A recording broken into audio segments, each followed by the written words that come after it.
legs. How can we look into this match after this?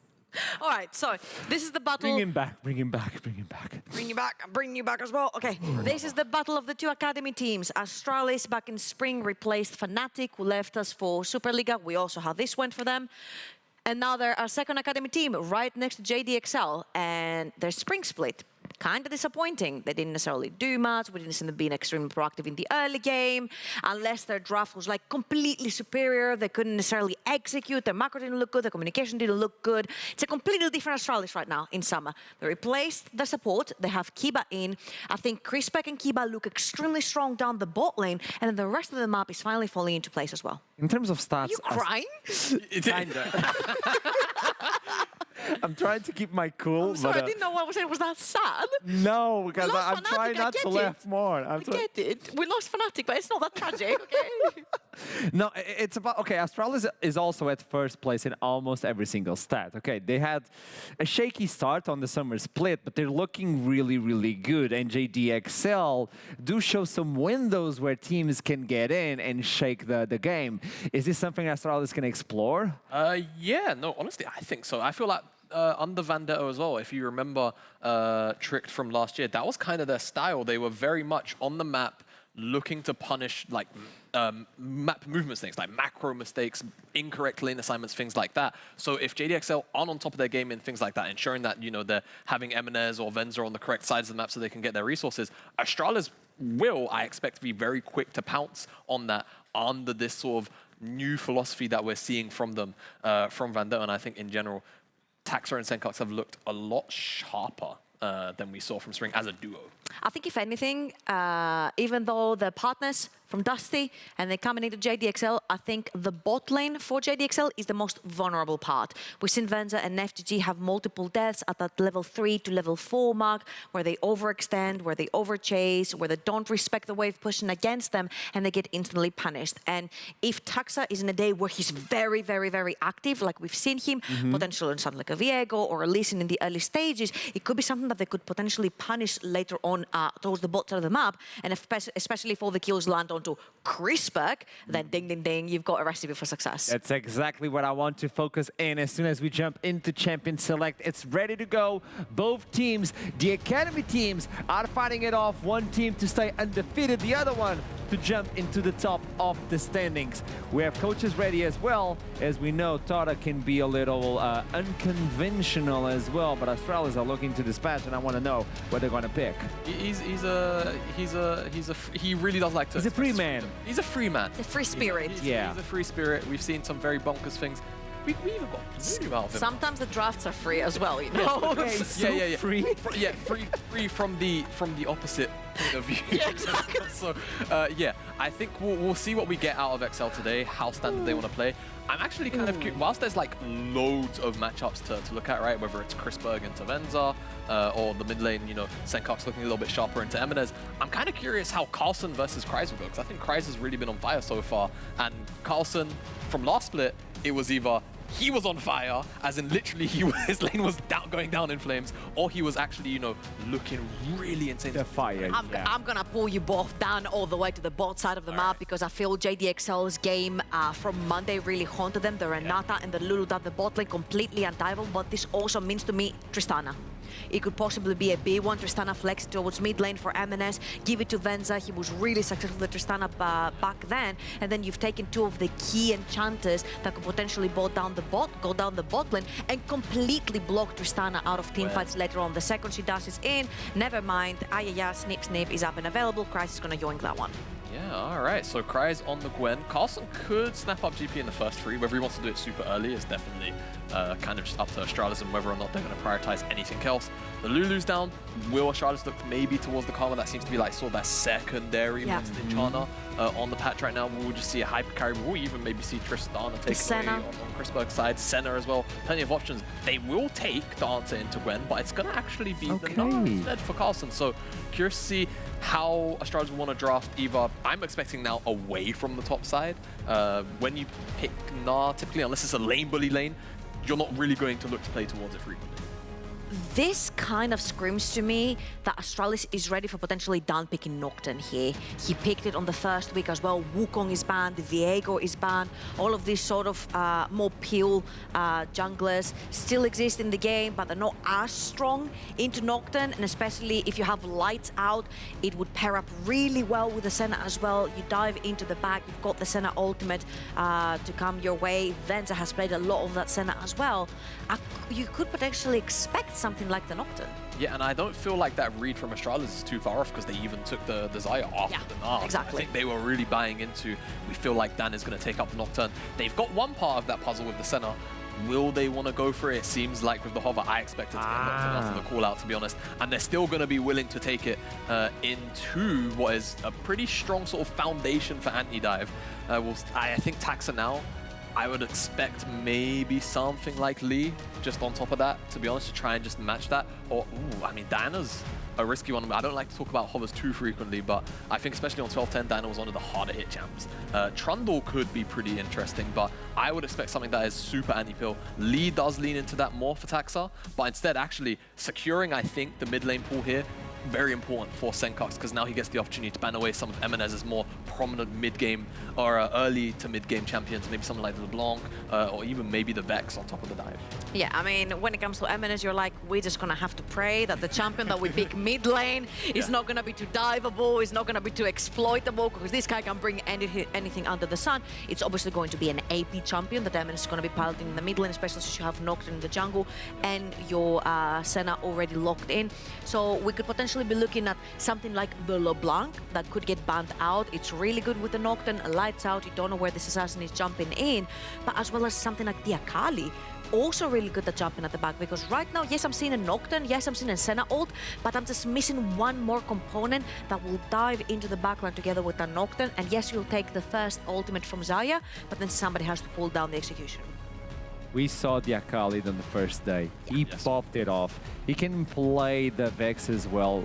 It's kind of hard to ban Eminez, so let's see what is the answer Vex coming pretty in. good here the too. last one. Vex pretty good here too. Lights Out again, Vex flying in. I think in general, we talked to Finn as well. Nocturne is such a powerful weapon because a lot of people either forget or don't respect it enough on a side lane. And we saw Carlsen in spring that a lot of the times when he was left alone in his own devices, if a Nocturne is there, they're gonna insta punish you on that. Last ban coming in for JDXL, looking to take. Olaf is gone as well. Let's see what's the last one from Torok. I'm so sad that the blob is not showing up more. I really want to see the Zac jumping into the Summer's Rift. I feel like it's a good patch for them. I feel eventually. It's an okay patch. I think it's 12-11 is going to be even better for him. Yes. 11 is going to be even better, exactly. Rakan Banaway, pretty smart in my opinion, just because it can work as like peel as well as re-engage. When you've already got the Zaya there, you're just always going to be having a strong duo lane. So I understand from JDXL's point of view. I'm still expecting that Lee or that Trundle to come in for Taxa. I think those are the ones that make the most sense, unless there's something else you really want to deal with. Because right now I feel like JDXL's theme as a composition is kind of just set in stone. They're likely just going to be diving forward, and something like the Trundle to try and sort of, you know, pressure early, I think is what they want the most. And Senna really can get heavily affected by that pillar, and I think that's likely where they're going to look. Now that they have the support R5 counter pick, they're going to have something that's going to have a little bit of engage. You'll sort of Leona, Nautilus, and that will probably be where Astralis look to focus. So I'm looking at Nocturne again, and I'm like, give priority lanes. Like, Nocturne really needs priority lanes because he wants to speedrun level 6, but Nocturne also wants to speedrun Nocturne in his own jungle, right? So making sure that both your mid and your top lane are going to be shoving in. I'm expecting a really hard shove in mid lane right here. You could potentially see the Vex coming out again from Eminez. It's really hard pushing. You can play that into Azir as well. The Syndra got very cleverly banned away from Astralis right here. The Lux could also do the trick because you can stay from really far away, snipe people down when the Paranoia comes in as well. It's in? It's in. That's a cool take from JDXL. Honestly, I think you know, you can outrange the Azir in lane. I don't know what the you know, the discrepancies are when which champion will take priority, but I'm pretty sure Lux probably around level 5 is going to start to pressure Azir from that distance, where she can just start to chunk him out, always use the ultimate so that he can't really contest priority safely anymore. And yeah, Karma slipped all the way through the draft, and I'm not too surprised to see it come in. I wouldn't have minded some sort of setup so that they can try and play around the bottom side of the pillar to try and, you know, bully the center Scion lane, but I think it's going to provide a lot of late game utility in terms of they're looking at dive, give us all of that, or give us all the Mantra Shield, and we can very easily survive and try and turn it around with things like the shuffle. Last predictions, and give me those I'm a little bit numbers. scared for Astralis because that looks to me like a very passive draft. You kind of want to scale into the late game, maybe get some kills onto Chrisberg if they're given to him magically. Like if JDXL misstep and overchase and overdive, yeah, sure enough. But like usually the teams that have a lot of activity in the early game versus Astralis usually just put their hands up and they're like, it's cool, we're scaling. And yes, they are scaling. But again, I'm asking the same question every single time I see scaling teams. How much are you willing to give up to then stop playing the game? Because sometimes it's just way too late. For you? Yeah, I feel like XL's composition, Azir and Senna as a duo on this patch just seem kind of too strong. Yes. And I think Astralis don't, right now, I don't think they have the tools to deal with that. I think, yeah, like Trouble said, passive early lanes, too passive in the early stages. I think their draft can thematically deal with what XL have brought to the table, but XL have been very good at playing around those win conditions, and I think they're going to be very good at playing around those. Astralis takes this one. They can jump into the top of the standing, showing themselves an academy team and looking for the first place. JDXL are playing with the lights. One can turn it off, one can turn it on. Let's see Lux and Nocturne shining on the Rift as we jump to the casters. Hiprain and Nymeta. It's time to get on Gromp and on the Rift for our second game of the day. And this is the big one. This is our two academy teams going toe-to-toe, seeing how they're going to trade up. Because, you know, not particularly the performance we expected out of either of these teams last split. So No, it's a real statement game for them going, okay, that was a fluke. That was a flash in the pan. It's time for us to really prove that we are the best teams in the league because we have high expectations. XL have dominated the NLC and the UK scene previously before that. You know, Astralis, they're newer to this league, but they're still such a phenomenally big name. That's a really good in call out. esports. Yeah, this for me is actually an incredibly important game because they need to show us that they're good. That is actually a really good call out, like saying that, because I mean, I just assumed, you know, that, oh, you know, JDXL, they're just continuing on this run of form. And they were great for like 80% of spring, but then that matchup happened in those playoffs. They got dumped out by Riddle, something that they've actually done quite a lot in the NLC. Riddle have played against the BTXL iteration, JDXL, beaten them both in playoffs. And now you have to see, okay, you're back at the top of the table for now. Where does that end? Do we actually see the upper ceiling realized yet again, or is this going to be much like that last split where they couldn't capitalize? Well, we'll have to find out as we're heading to the Rift for game number 2. Our two academy teams, JDXL versus Astralis. Comps are locked in. Lights can go on and off, as Arkarom said, with the Nocturne Lux. The light switch combo. I'm happy to see a Lux. I know most people are like, ugh, Lux, but back in the day, I was a Lux mid lane main. I mean, things haven't gone much better for me. I'm a LeBlanc and G3 player mid, so most people sigh heavily when they hear that.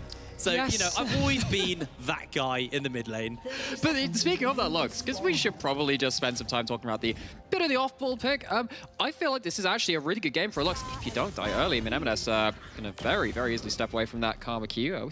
We saw that last game too. Karma's trying to go for that early poke and not finding much from it. But you look at the composition which Astralis has, and there is a distinct lack of engage. What you are looking for is for Trundle to catch someone so horribly out of position that it doesn't matter that you have less engage, that it can set up for the more conditional engage of an Azir Shuffle or a Mega Gnar. You have to be very, very careful about how you approach those engages, though, as the solo laners of Astralis talent, though, because they're not easy to set up into the likes of a comp which can catch you out over a wall with Lux bindings, with the ability to close you down with the Nocturne ult, so many other things. So for me, I look at this Lux and I feel like Lux is actually in a pretty safe position to play a range, be that artillery bot, and just join in on the big flanking engages and dive combos that you can get from JDXL. Of course, M&S did play it once last split to great effect, so it's not even a unique champion for him.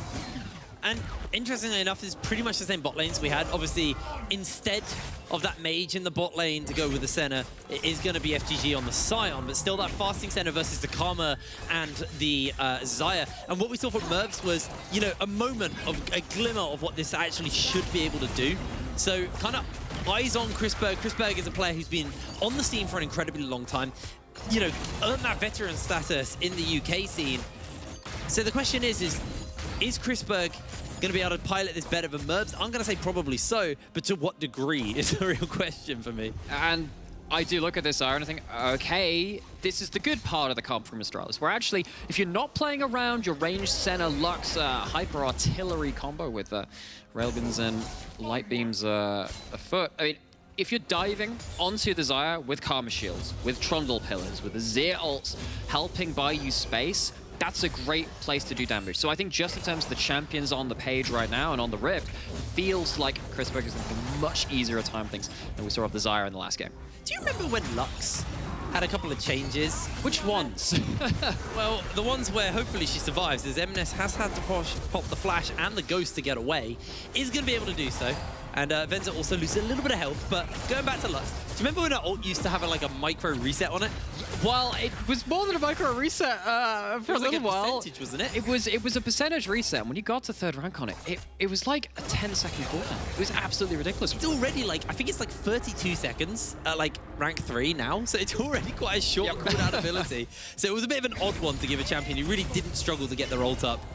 Just more uses of their ultimate. I think it was just because the main play pattern of a Lux is to look for bind into Ulysses Singularity final spot combo, right? Yes.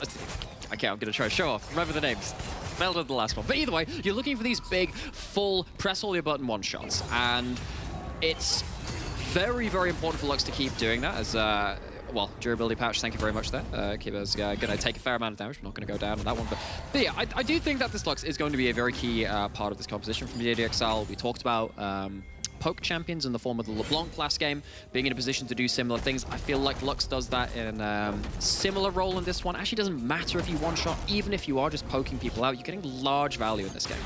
Looks like they're potentially looking for something here. Keeper has to flash over the knock-up, and the snare lands onto Chrisberg, so there's nothing they can do. They try to get a little bit tail-up damage, but that was just sad. It was sad. That was sad. Because I actually appreciate the attempt because you're like, okay, flash over the Q, great. And then what happens with the Setter W is it hits a low health minion, and then the minion dies, instantly proccing it, and then getting the snare and the AoE onto Chrisberg behind it. Really awkward 2v2. I think Keeper shielded himself as the Q went out, and he went forward and went, oh, I have to flash here.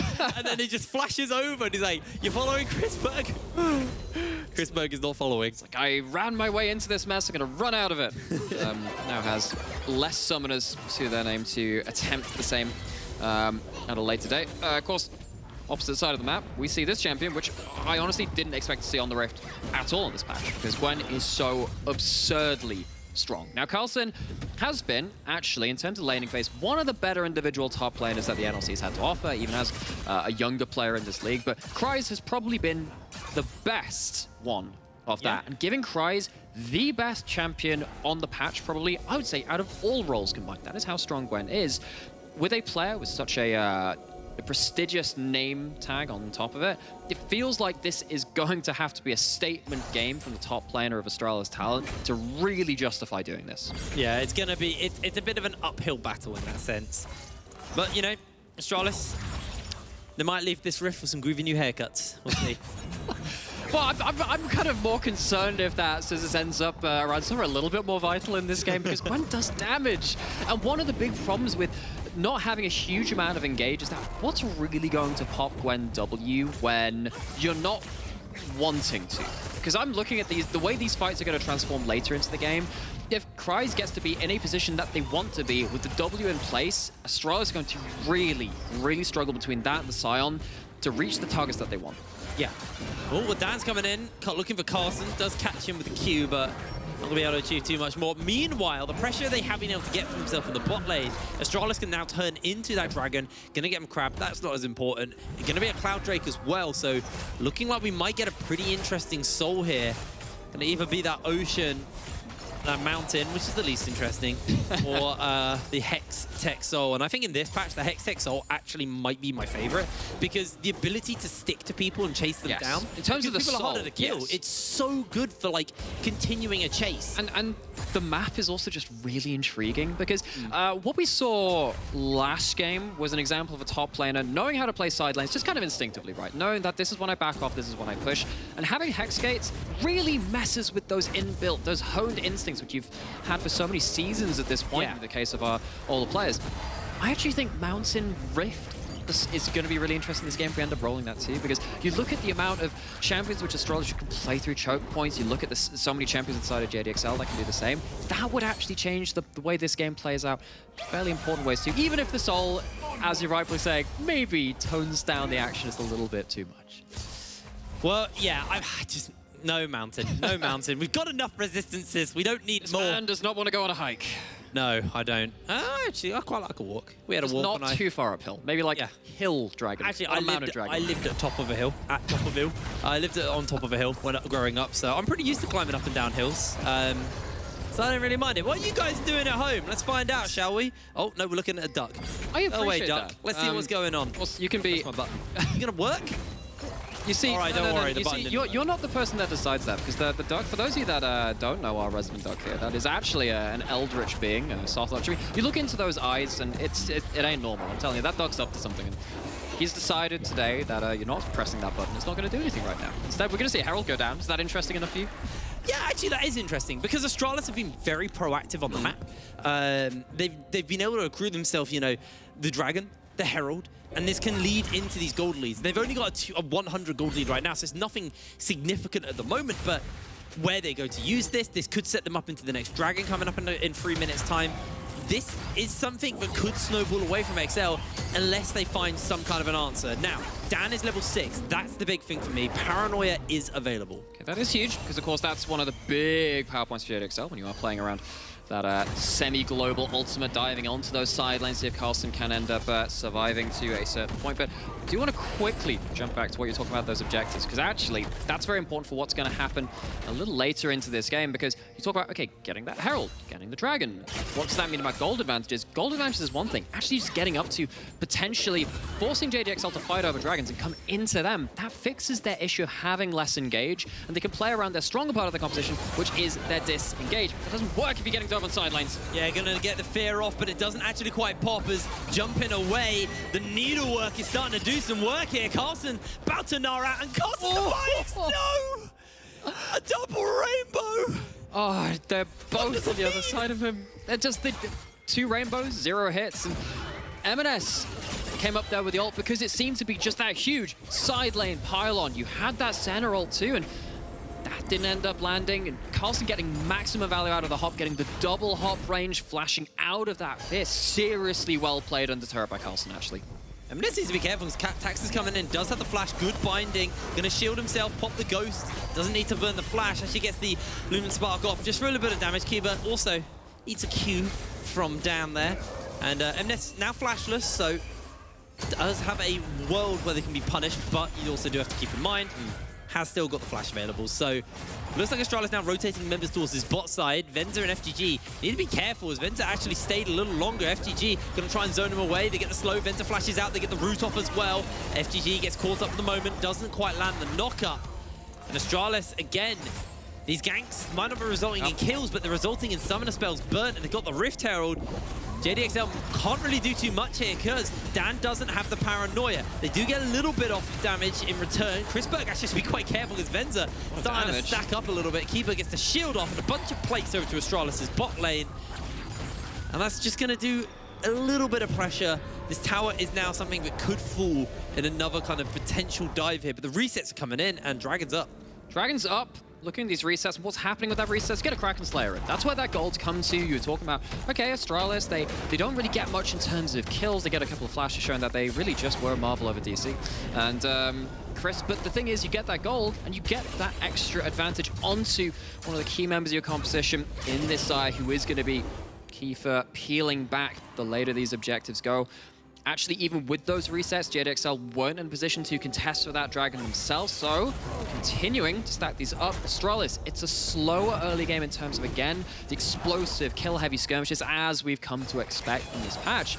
They're starting to get themselves up to actually quite a worrying point for JDXL. If you do give up too many of these Dragons, then, again, you might be forced into fighting for a stronger soul. Of course, we're going to go find out what that is in just 1 second, and it will be X-Tech. Oh, that changes baby. things quite a lot. That is going to be very impactful, that soul.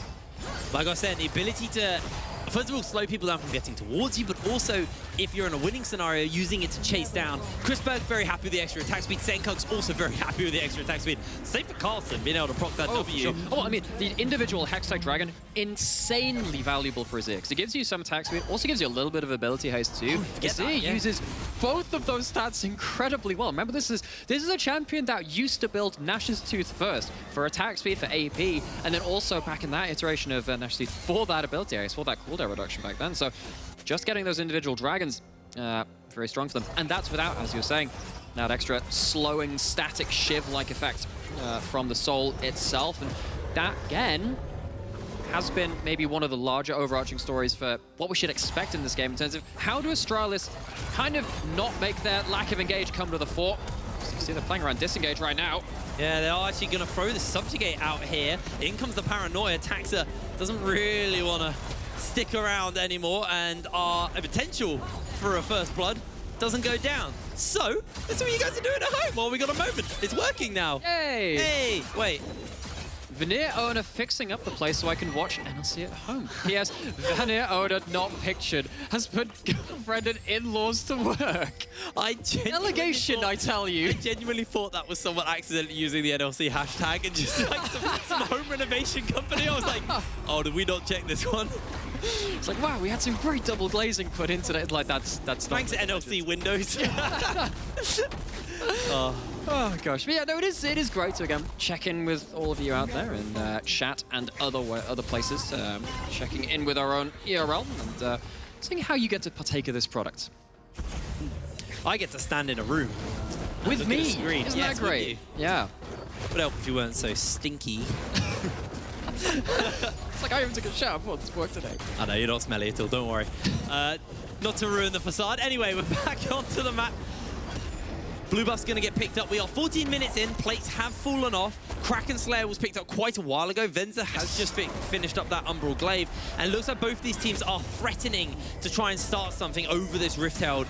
First one went over to Astralis. XL need this one. So, key things. JDXL cannot get baited into awkward engages. If they can split the fight, that's good. You can see that M&S potentially catching out Senkux if he would to go towards this objective. And Astralis, again, I think this is the correct decision by them. They see this going down. They say, look, we are at our best when they're engaging into us. Let's not flip those tables just yet.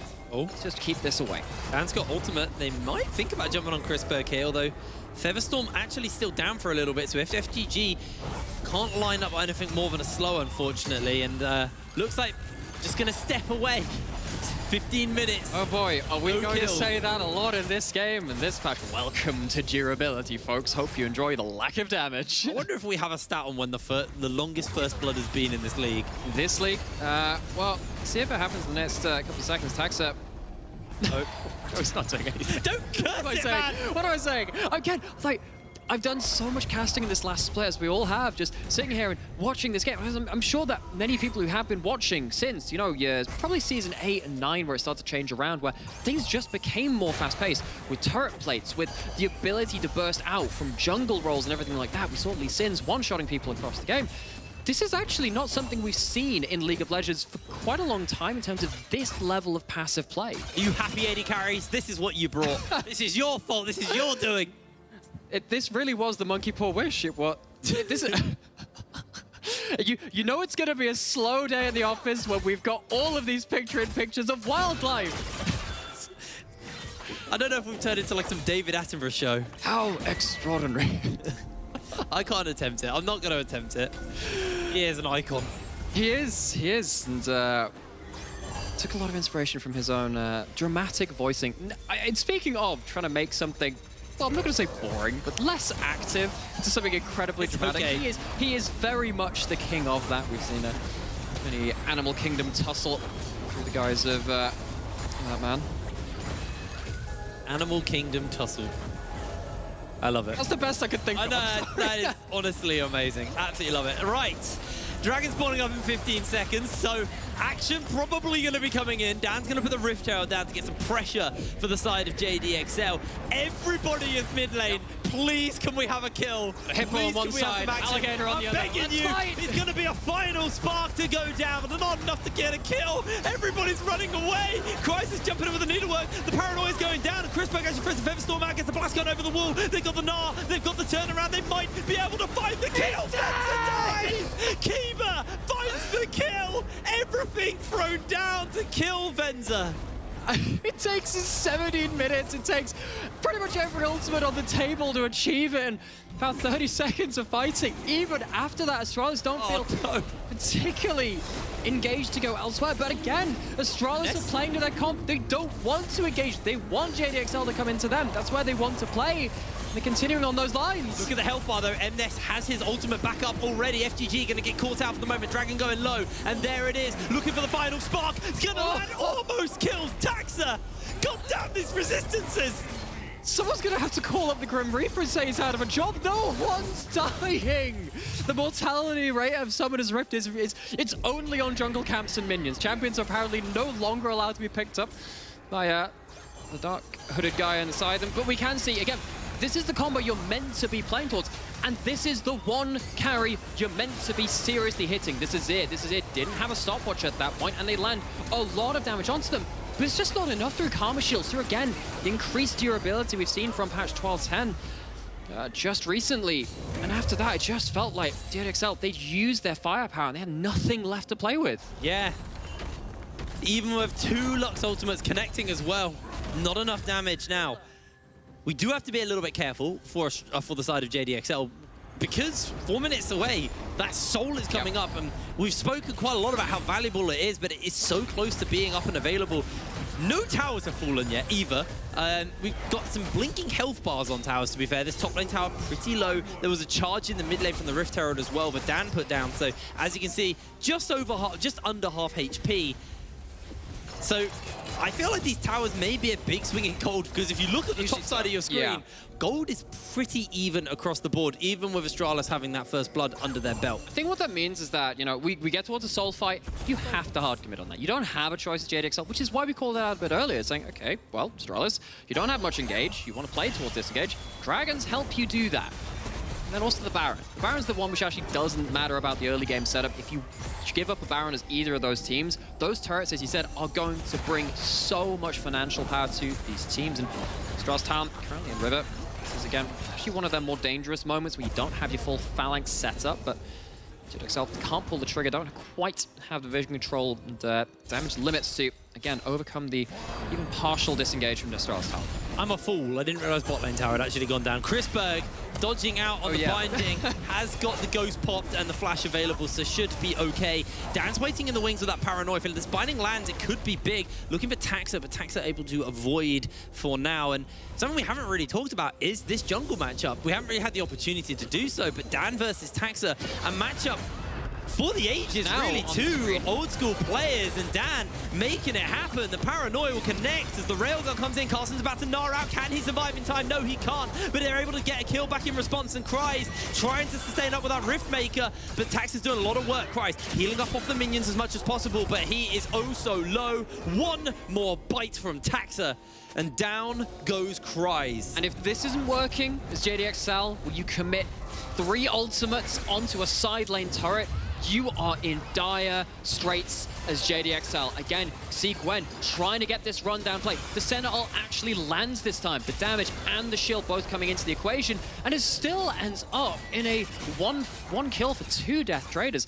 Taxi, you were talking about that jungle matchup between 2 of the more experienced junglers in our league. Both end up on their way to that play, and Taxa, well, cleans up the rest of the play. Taxa used to be on XL way back when, so bit of a revenge story here against the likes of Dan. Obviously, it has been a long time since Taxa was on XL. He's shifted around a couple of teams, so it's nice to see him return to an academy favorite memories of these players, these teams? My favorite memory of Dan is modeling up of all of the different Dans in League of Legends. You got like Dan XD, Foxdrop is a Dan, and yeah, Orcs is a Dan. There are a lot of them. There's a lot of Dans in League of Legends. We must start the coal. We've got 2 Alexes on broadcast too. We have a contingent of them around. Are you an Alexander? I'm an Alexander, yeah. Okay. That's me. Yeah. Aiming to become great one day, although potentially not as conquest heavy as the other one of that name, but we'll see.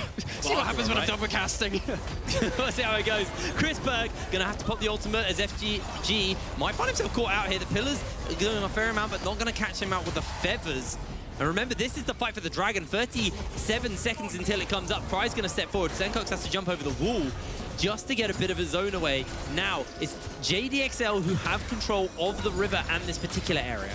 So, mid lane priority becomes so important. We talked about choke points a lot today, particularly with the champions we have here. So much CC and long range damage that can hold these corridors so well. Mid lane priority helps you avoid that. There's a bigger entrance to get into river if you push out the mid wave. That's what Astralis have played towards now. Still trying to cash people out throughout our JDXL, but they've just lost that mid prior. Use a lot of the way to approach this dragon pit. So Astralis, again, making sure that they're not overcommitting. They want to play disengage. They have 5 people all together, and they're very happy with this positioning. They're going to be stepping up, placing as much wards down. The sweepers are sweeping. There's the binding onto Carson, just a bit of a chunk onto him, but he's about to gnar out, and this is the worst time for JDXL. MNES needs to line it up. The paranoia comes down. They're waiting for it. They're jumping in. The railgun goes down. MNES on the flank finds himself the binding, and he tries to go for the final spot.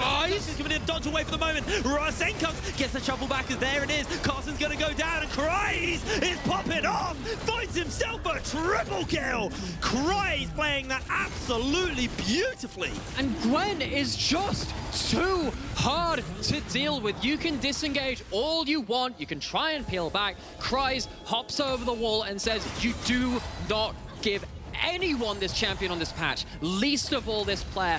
For JDXL, they're going to walk away, stop that soul fight, and find a perfect flank from their top lane to finally get some kills on the board in some significant manner. Able to take down a second tower for themselves as well. Taxa, no flash, no blast cone. I don't think he's going to be able to get in time, although Keeper's coming around to see if they can do some kind of work here. But Taxa going to be zoned away. No flash available. It's going to be on Keeper to land a Q&a, but it's not going to happen as Taxa eats the laser beam and is just going to have to make his way back to safety. XL, take the dragon, take Baron, take a fight. That is such a huge swing in momentum for this game, because you look at that, it's stalled out from Astralis Town because they were meant to hold on to the lead in this game, particularly on these dragons, saying, okay, we're going to get this priority. They won that mid lane push, that arm wrestle, and tried to get towards that dragon, force JDXL to come into them, and that didn't work.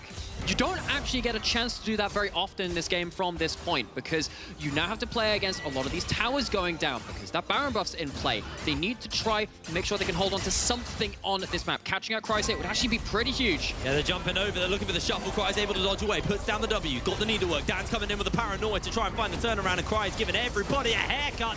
In comes Dan, and he takes down the kill. Stopwatch being used by Cry's. Cry's is so low. Remember, he's worth a shutdown, and he's still in this. Finally taken down by Senkox, but Astralis are paying the ultimate price. Chrisberg burning down to the red buff, and Senkox will fall to Venza in the meanwhile. Carson is teleported in. Keeper looks at the tether. In for the knockup they go, but Carson jumps over. He's able to do it. Venza trying to buy himself some space. Has to flash away, gets the snare off. Carson now about to gnar out, gets it up in time. A little bit more survivability to him with Keeper in his pocket with the railgun. Will send him packing back to the Shadow Realm. Astralis Talon, again, this is probably the correct play from them. They try and shut down this Baron buff and stop JDXL running rampant across the map, but they just don't get the damage calculations right. Even with an Azir turret factored in, they lose that grouped up fight, and they're starting to lose every lane and almost every turret outside their base. Keeper on a flank here, flanking Karma, something we haven't seen for a while, but Taxa's here with Chrisberg in pocket. FGG has to be careful. Tether goes wide. Teleport's coming in. Astralis are using everything. There has been Dan, though. He's made his way forward. He's got the paranoia. Keeper already low. FGG will lose his life as he's going to try and take them down. He's just going to have to Mike Tyson the minions out. And now we're seeing JDXL probably... No, they're not. JDXL, I mean, you can see what they were trying to do, try and get maximum value out of the Baron buff. If you get a real stranglehold on this map because you've taken down so many turrets, this game is effectively done from that point. Astralis don't have that same foothold to play around dragons, but they go a little too far, and in not letting this play just go in bot side, it feels like they've wasted a lot of the power which they could have used to group up in a lane somewhere and siege down turrets. I'm not sure they're going to be able to get that back in entirety, though of course they did end up somewhat recouping their losses in the spot side play, trading fairly even, at least in the first act of this fight. Does feel like Astralis managed to problem solve their way out of what could have been an even worse situation.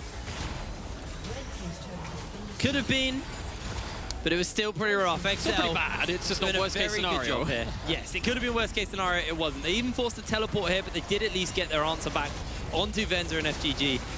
Bit of revenge for the play that went around, and there was that moment where I thought, oh no, we're getting another flank, but no. Yeah, I think the thing for me is that you look at the back end of that play and you think, maybe... Oh, Chrisberg! Oh my gosh! He almost kind of sparked him out as the railgun as well, the shielding just enough.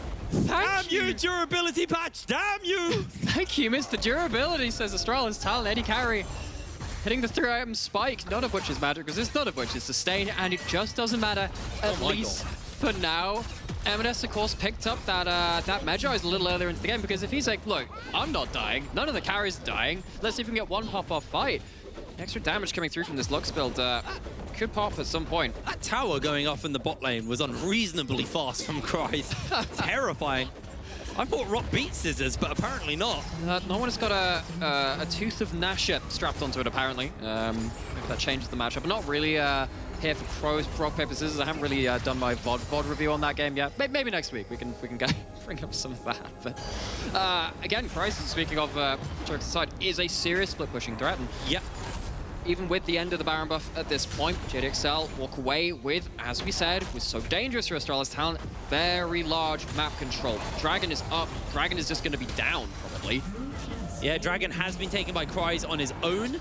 In the meanwhile, going for a reset level 16 right now. 2 levels over Carlson. We kind of touched on this last game, but levels are very important here. Every level gives you more resistance, gives you more stats. So 2 levels for Cries over Carlson. In a 1v1, it is just so stacked against Carlson. Cries has to just misplay. And Kiba maybe misplaying. Oh, the auto! There it is, able to find the kill. The paranoia is on, and Astralis, it's time for their nightmare to begin, because in comes Dan. FGG loses half his health as Dan actually goes a little bit low. Carlson goes to the Nart, back on, able to find it. Another binding does connect as Chrisberg looking for the kill on FGG. In comes Cries, though, on the flank, and the needlework starting to put in the damage as the shutdown's been pinned up by Chrisberg. But now Chrisberg has to deal with Cries, who's coming in with the snips, with the cuts, with everything necessary as Taxa takes down Venza in the meanwhile, and JDXL have crumbled in the fight. They were scattered, they were lost, and Astralis take the win. And you could see the Gwen coming onto the flank, but Astralis, they managed to stop the fight being about that Gwen. They end up playing around their carries. Chrisberg, Senkux buy themselves space, Watch this and base. they're the ones which end up determining the course of that fight. It's a zeal and a stopwatch for that base for Chrisberg. He got a massive shutdown onto MNES as the teleport's coming in, and Astralis, it's their turn to go for this Baron. You can see Cries is in the area, same for FGG, but Dan's about to come back up with Paranoia, so he can zip around the map.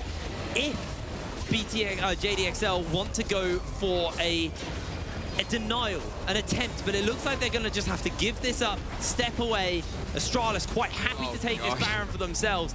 And this game still very, very easy, even here, Nomura. And to start it off with your karma of all things going down, which is the center of, you know, your Death Star, your Death Ball combos, meaning everyone gets shielded up. I thought this was as good as done, but you ran into the Azir turrets, you ran into the feathers, and M&S has only go on ult and only has enough mana for like one spell after that point.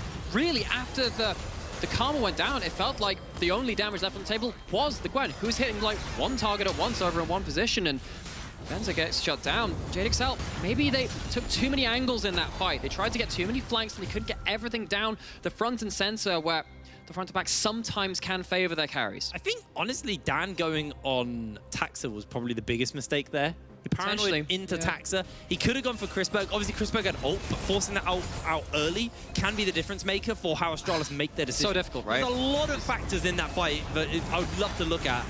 Maybe that's one we can break down in depth sometime a little later, but Problem is, at that point, I mean, you're looking at Taxa, you're looking at the two carries, and if you walk into an Azir ult, you die.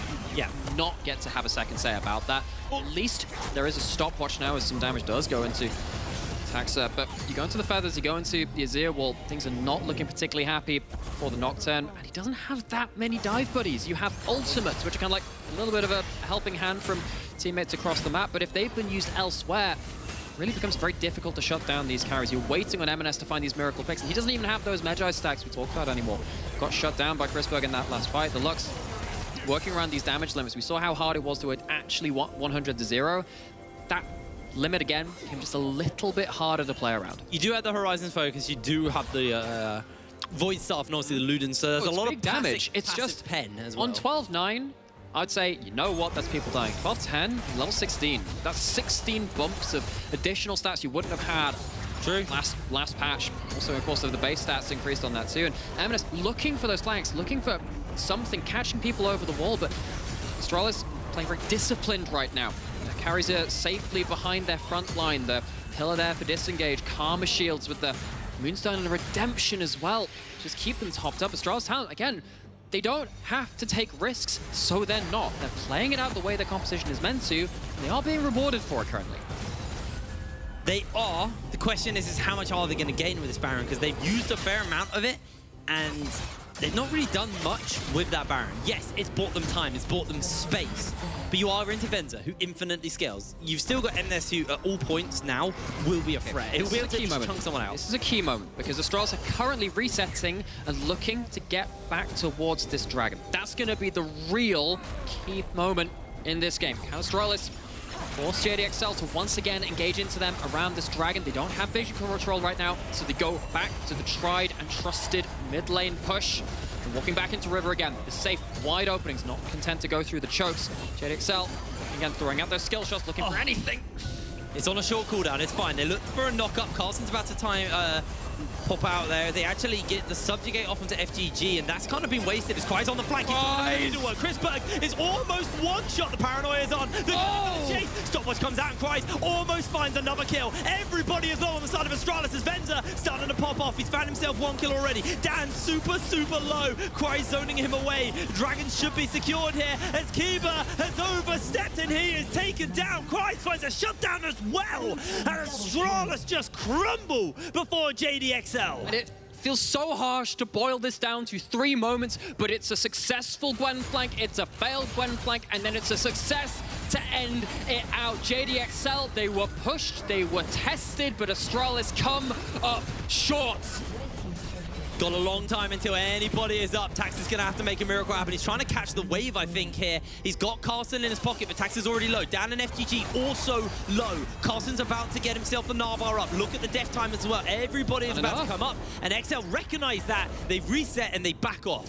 Okay, they've somehow, some way done enough, just being annoying enough on that Trundle, and get to go back to watch this fight. And again, Astralis, they're trying to do what they have done, and it's very cookie cutter from them, saying, look, we gotta go in through the river, we don't want to go in through these chokes, we don't want to get ourselves piling into Lux's remaining damage and not setting ourselves up, but Kry's does a Herculean effort to get onto those carries. Seriously, we talked about this Gwen, how strong the pick is, but also how strong the player is. Kry's has been one of our premier top laners this year in the NLC.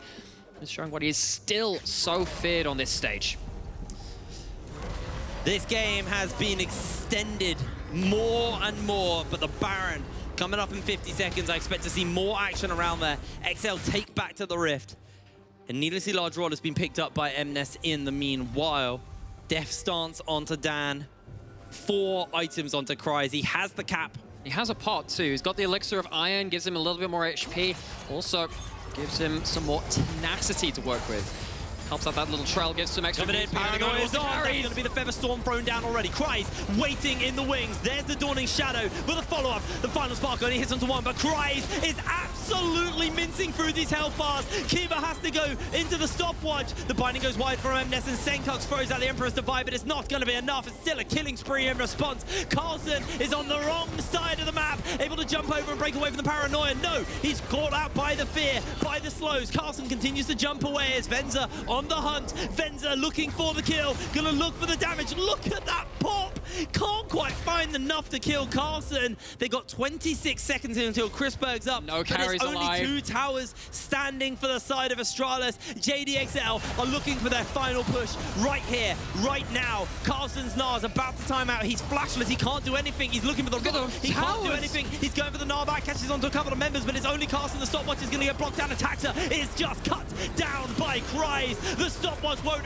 do much. He's only going to buy himself time as in comes the backup. The Spark is going to chunk Kiva down as the Nexus falls. JDXL take the win.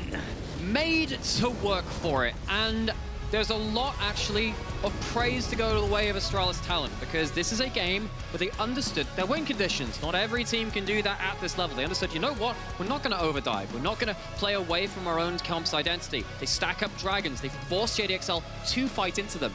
They just fought really damn well, especially on those Gwen flanks. They were really the key moments in this game by my eye.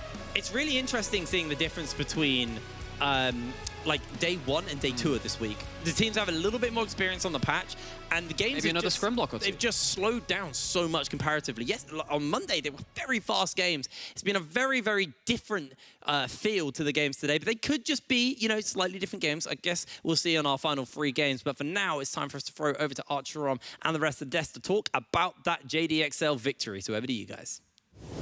JDXL still undefeated so far, but it was close multiple times. Our hearts were at the top of the desk, like, So close. It was so close. this could happen for both Because not only academy would teams. Astralis match them in the score, but because they've beat them, they would take first place. Yeah. Yeah, and not only that, again, when we're looking at this Astralis lineup, that seems to be a lot stronger comparatively to Spring. Yeah.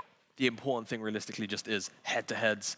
Even as early on as this, making sure you secure, you know, the teams that you know are going to be around you, securing those early wins in the first round robin is paramount. And I think this is one of those games for Astralis where they're going to look back at it and they're going to bite themselves for not being able to close out this game. But I mean, realistically, it is just credit to obviously XL as a unit, but we have to talk about Cries, man, because Gwen, not okay, but his flanks in particular were just I feel like Excel were sweating until Cries actually came on. They're like, guys, yes, Nocturne's diving in, Eminence is missing ultimates left, right, center, Venzer is dying, overextending together with FTG. They're like, guys, what's the plan? How do we get bailed out? Well, luckily Cries was on that Gwen because it looked really, really grim. And what worked for Astralis at the beginning of the game that separated them from JDXL, in your opinions? I think the draft. I think the answers in draft really like allowed Astralis to thrive. I think in general until the later stages of the game as well. I feel like JDXL's target selection and sort of cohesiveness as a unit wasn't, you know, clicking as well as it was in the later stages once Gwen was online with Cries. And I just feel like a lot of these fights for Astralis, they were just playing to their conditions. They were staying together. They were ensuring that, you know, we weren't seeing Gwen do things like this consistently for a majority of the early game. Yeah, and I felt like a lot of the early kills went on to Chrisberg, right? Chrisberg was extremely fed. He is on the Zarya, one of the champions that we know him plays really, really well. One of the champions, he carried Nordic Championship prior when he was a champion, and it like almost clicked, but I feel it came to a point where he had way too many things to evade, right? He had the Lux ultimate, he had the Nocturne ultimate, Sion was running his face, Senna was ulting through, and then suddenly after he flashes, heals, and ultis, all of that, suddenly Cries is like, surprise! And it's a surprise to see JDXL on top, undefeated. Astralis is really close to getting that W, but it's not today. But it's today that I'm going to talk yet again with Torok, the coach from JDXL. He's waiting for the interview with that smile. You're smiling now, but I know you were nervous throughout the entire game, weren't you? No, I wouldn't say so. Why would I be nervous? We're going unbeaten in split. I mean, no, you and Venzer, I will attack you both as soon as I get my hands on you. Undefeated, so you're telling me you're going undefeated as well?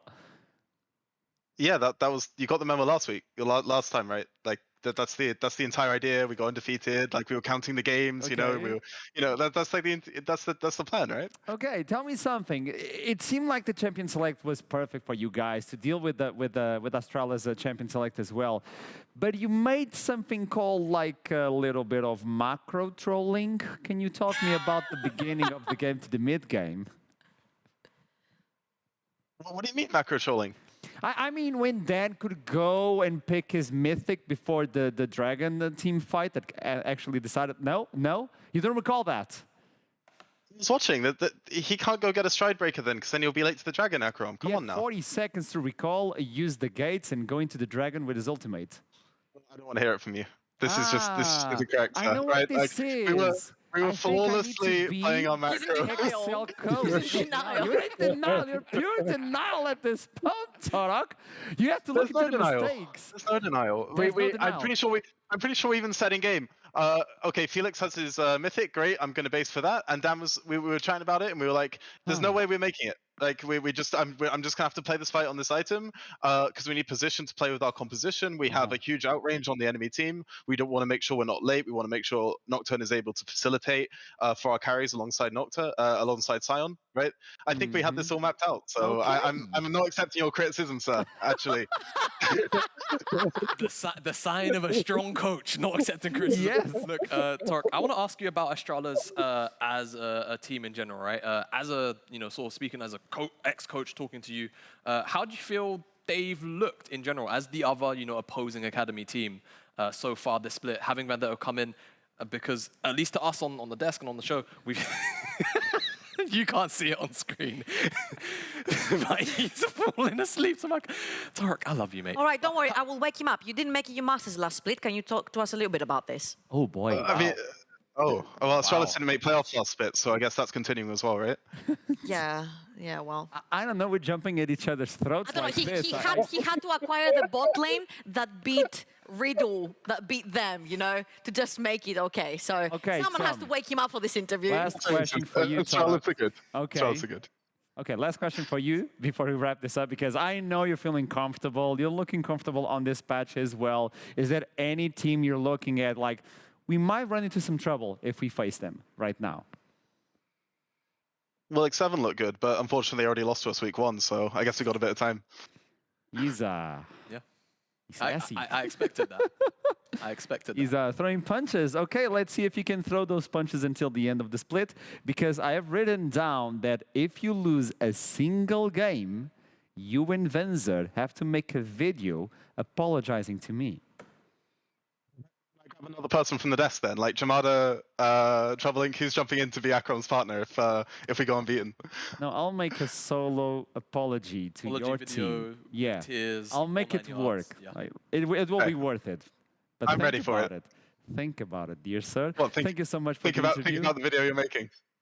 I can't wait. Ah, man, as soon as you send me your video, I'll be here eating pudding and enjoying my It's life. supposed to be an interview. We're like fixing content for like later on dates. Yes. Perfect. Development and investment. There you go. Thank you so much for the interview, Torok, and congratulations on another victory. You're looking good. You're looking good, man. Thank you so much. I'll see you soon. Thank you. He's looking comfortable and proud of the boys. I was trying to hold the sweat back a little bit from all this, because had the Gwen not could see a towel. there, I was like, I could see a towel there, like it was drenched. I was like, so. Yeah, I mean, realistically, yeah, the game did look really tough up until that point. I think Cry's really was kind of the, they banned Renar, but the bailout was Cry's. And frankly, yeah, I think, like you. I know, I'm sorry, I'm not normally the pun guy. But yeah, I think realistically, XL still have clearly a couple of kinks to work out in terms of their early game. At least from looking back at this one, I'm sure there's a lot for Torok to want to review over with the team.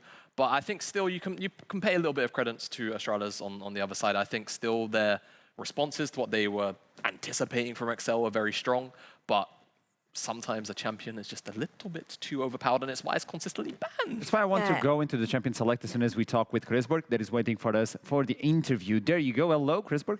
From the Xayah point of view, I mean, it was a tough game. It was a close one. Regardless of what Torok says, we don't care about that. We don't take Torok seriously on the show. But tell me, how was this game? Because it seemed like you needed a go button aside from the NAR, and it didn't exist. Yeah, I mean, we kind of decided we had 2 options at the end of our draft to like peel the Sion or like with Nocturne or like get some engage, and we chose to peel the Sion, and I think it was playable, but we had to play it well, and we made some mistakes, and then it got punished. Chrisberg, now, of course, you're in the same lineup, but one little puzzle piece has changed, and it's the puzzle piece that sits right next to your puzzle piece, and now it's Kiba right next to you. Talk to me a little bit about the synergy with you two, because your laning phases look really, really good. Yeah, I mean, I think Kiba is really good in lane, and I think he talks a lot, so we can punish on the small things because we are on the same page a lot of the time. Okay, I have a question that is going to look into Astralis as a core in this split, which is, I don't know if you noticed, but your team is at top of every single statistics. You guys are popping off on everything, but the victories are not as solid as they should be. What do you believe is the key factor, like the key ingredient that is missing so far right now for Astralis to be undefeated like JDXL? But because the stats are pointing towards that. I mean, I think you can make an argument that we have had easy match schedule, but I mean, yeah, that's it. But I think we're lacking a bit on the execution. I think we have the right ideas. We're just mis-executing or not getting enough vision. Like, I think it's small things, but as you can see, they matter a lot. Okay, and to wrap it up, I have a question. In your eyes, as a player, from spring split to summer split, do you believe this composition of Astralis, as it is, and as are you guys working, do you believe this is like playoffs and even beyond that? Are you feeling comfortable with the team? Yeah, I mean, I think we're all confident, and I think we're all enjoying the work right now, and it's going the right way. So yeah, just keep working hard, and we see what happens. It's a massive shift of personality coming in from Astralis, and I love to see it. You guys are looking really, really good. Good luck on the rest of the split, and I hope to talk with you soon. See ya.